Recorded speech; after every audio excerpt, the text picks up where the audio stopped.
G'day, Michael here. This is the latest addition to my workshop. It's actually a thicknesser that processes both sides of the timber at the same time. It's kind of like having a jointer. Don't know how well it'll show up. Probably doesn't show up very well at all.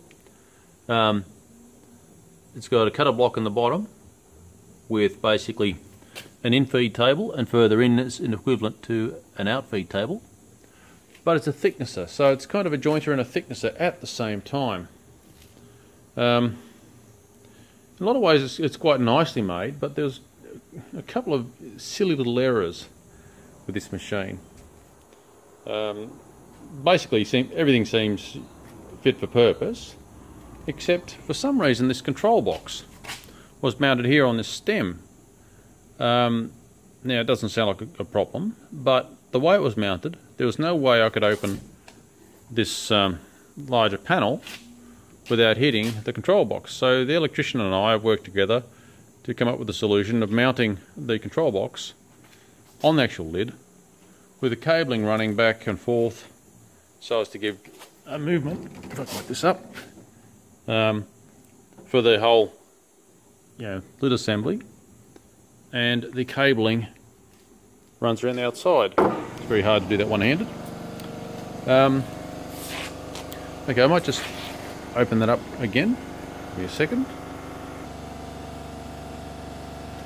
Okay, and now that the I'm going to call it the lid open, the panel is opened up, you can see inside here there's a number of feeder rollers. This one here is obviously the first one that works on, in effect, the in-feed table of the jointer.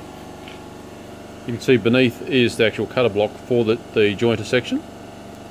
Then there's two further rollers which are basically completing the process of the jointing of the underside. And then you have the main cutter block, which is here, and it kind of it runs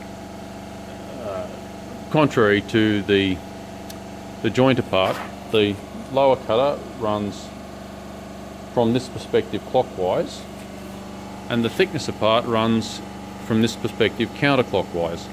At the end of the day, it means that both cutting edges are actually travelling backwards against the timber. So the timber is being fed in from what appears here, the right, toward the left, but the cutters, both top and bottom, are cutting against that timber flow. Okay, now once you've gotten past the cutter, of course, the timber is all smooth, and we want the feeder rollers not to have any teeth so as to damage the parts. So it's got actually, 5 feeder rollers on the top that are powered, and on the bottom, this is now on the rear of the machine. This last roller is just lazy, there's no power to it. But all the rest of the rollers in underneath here are all powered to go with the rest of it. I'll open up the transmission on the side.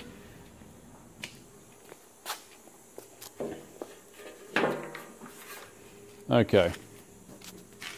You can see here the chain drive connecting the various, the two rear outfeed rollers. These are really in-feed rollers, but there's no connection to power from this side, they're just connected to each other. And you've got the belt travelling up from the main motor to the thicknesser cutter block.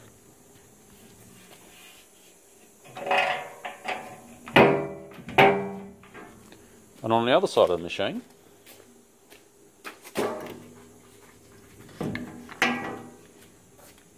you can see the main power feed arrangement. From power below, various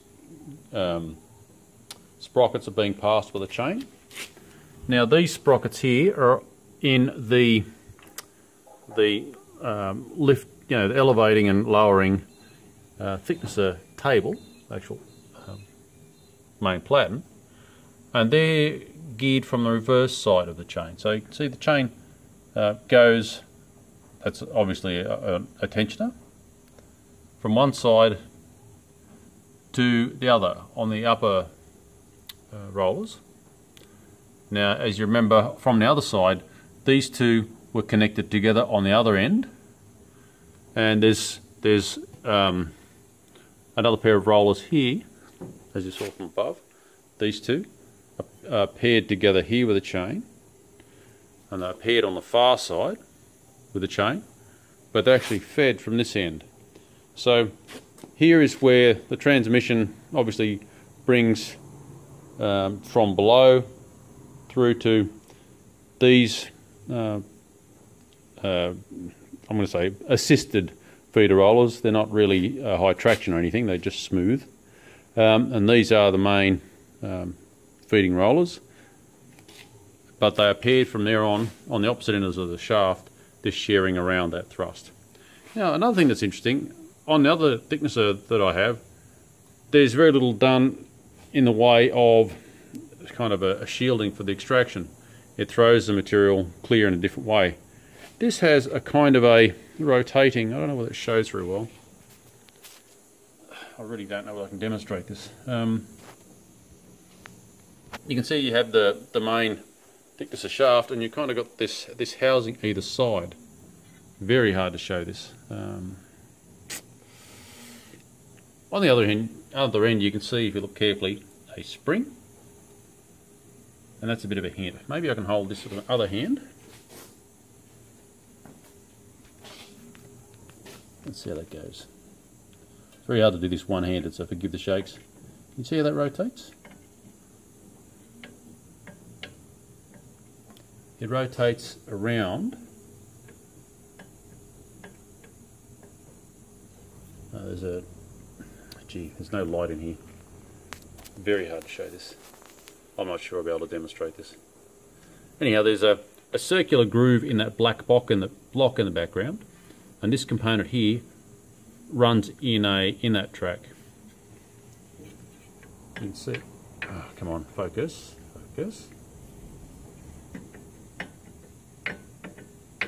Very hard to hold this and actuate that. Okay, I hope that shows well enough. It doesn't look very good to me.